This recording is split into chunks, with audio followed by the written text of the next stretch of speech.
private.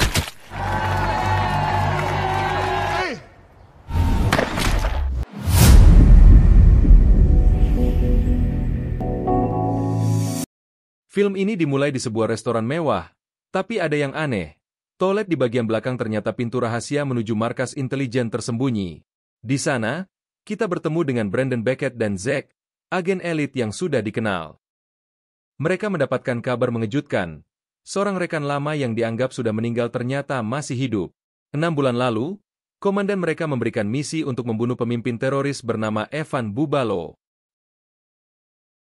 Namun, misi itu gagal karena kehilangan kontak. Kini, tugas mereka adalah menyelamatkan Lady Death dan menghabisi Bubalo beserta antek-anteknya. And cut off the head of the snake, copy. Top-ranking officials. 5 in total. Dengan senapan sniper andalannya, Brandon mulai memantau situasi dari jauh. Sementara Zack menyusup ke antara para penjaga, berpura-pura menjadi bagian dari mereka. Di dalam, Zack memanfaatkan kelicikannya untuk mengelabui anak buah Bubalo satu persatu. Dia memanggil mereka ke atap dengan alasan palsu dan berhasil melumpuhkan mereka. It's private.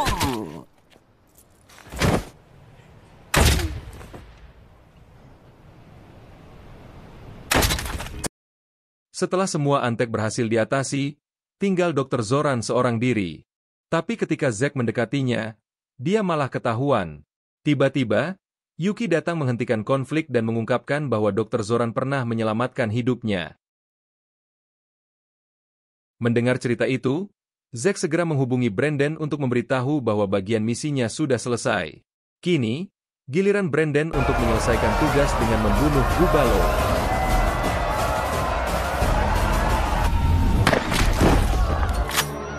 Considered?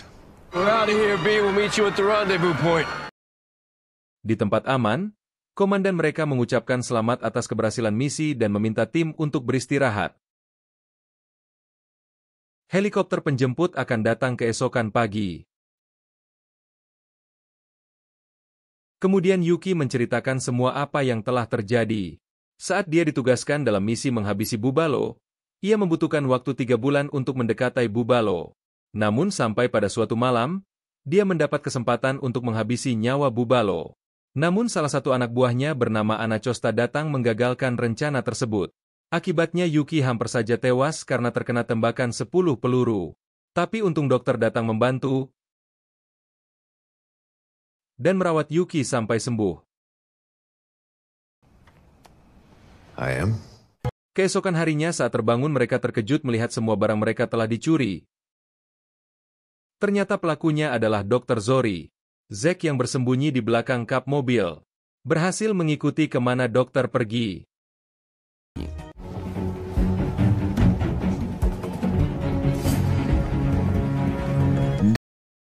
Dari kejauhan Zack melihat dokter sedang mengacak-acak komputer mereka. Oleh sebab itu Zack langsung menghubungi temannya yang seorang hacker untuk meminta tolong apa yang sebenarnya dilakukan oleh dokter. Dengan hitungan menit hacker yang bernama Pete langsung memberikan informasi bahwa saat ini dokter sedang melakukan sebuah transaksi di sebuah situs dark web, dan mereka akan melakukan pertemuan di suatu tempat yang telah ditentukan. Is paying $5.2 million for something codenamed the Maltese. Oh, and towels. The air fryer's in the cart, but Ordnance, I can send them to you.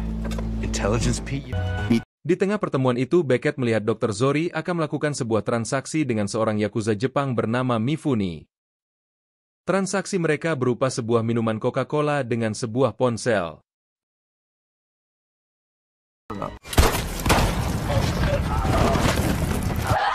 Yuki?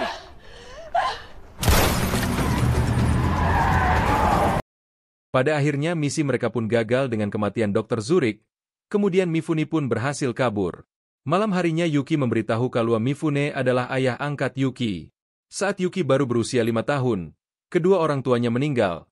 Kemudian dia diadopsi oleh Mifune yang sangat menyayanginya hingga berumur 10 tahun. Di mana pada saat ulang tahun yang ke-10 Mifune mengurung Yuki selama 6 minggu, dan melatihnya menjadi pembunuh bayaran.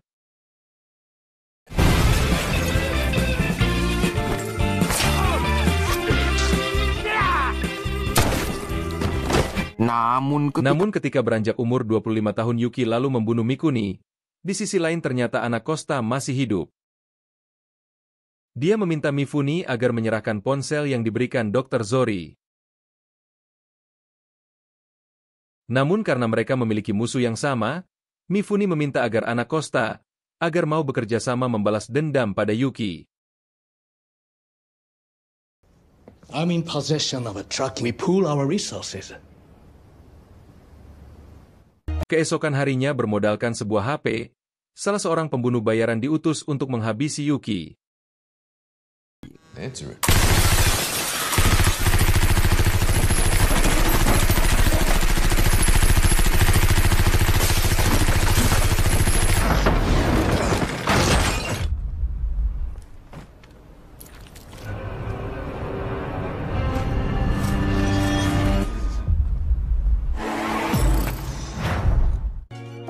Merasa ada yang tidak beres, Speed menghubungi Zack dan memberitahu Kalua ada pelacak pada Yuki.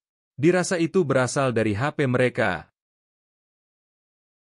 Kemudian mereka menghancurkan semua HP yang ada.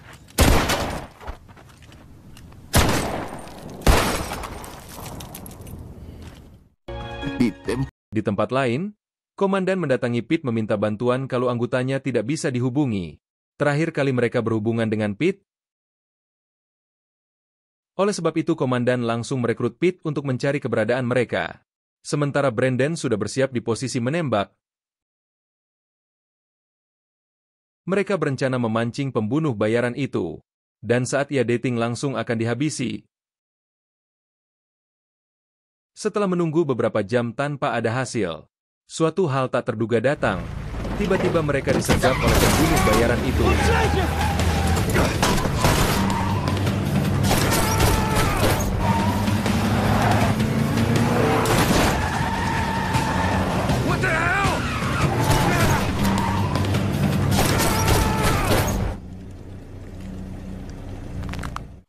Mereka mulai merasa ada yang aneh, padahal semua alat komunikasi, pakaian, bahkan mobil sudah mereka perbarui. Tapi pembunuh bayaran itu masih bisa menemukan mereka bertiga. Melihat luka Yuki akhirnya teka-teki terungkap. Kalua selama ini Dr. Zoran telah menanamkan chip pelacak di tubuh Yuki. Tanpa menggunakan alat medis ataupun obat bius, keduanya langsung mengoperasi Yuki. You're done! Zero, you do it!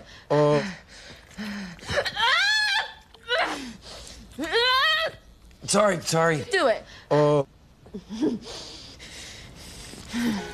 Setelah menemukan alat pelacak tersebut, mereka berencana menjebak pembunuh bayaran itu datang ke tempat mereka.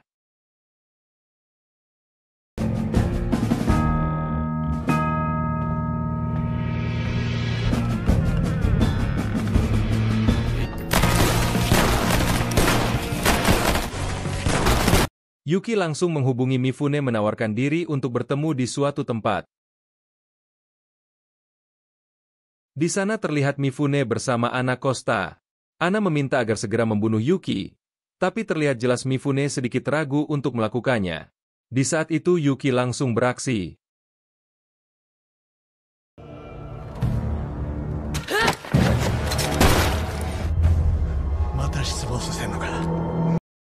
Yuki sama sekali tak punya pilihan untuk melepaskan Mifune, karena kedua temanya disandra.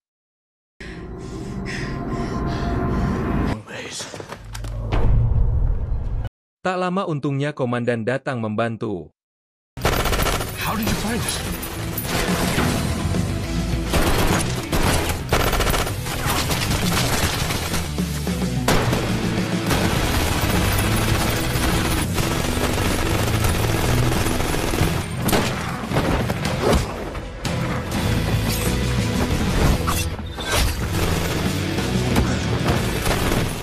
Pete yang sedang mencari jalan keluar dibuat panik, akibat harus berhadapan langsung dengan Mifune.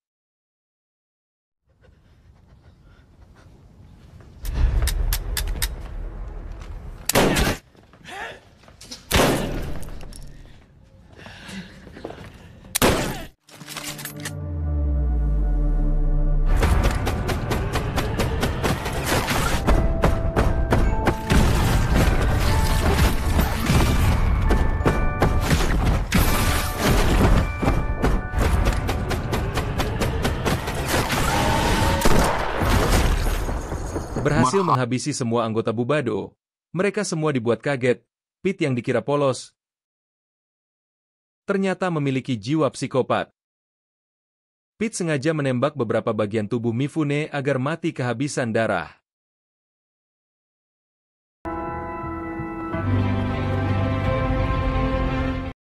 Beberapa hari kemudian di markas, semua orang menyaksikan berita kalau Mifune akan melakukan sidang. Namun semua orang terkejut ketika menyaksikan Mifune tertembak tepat di kepalanya.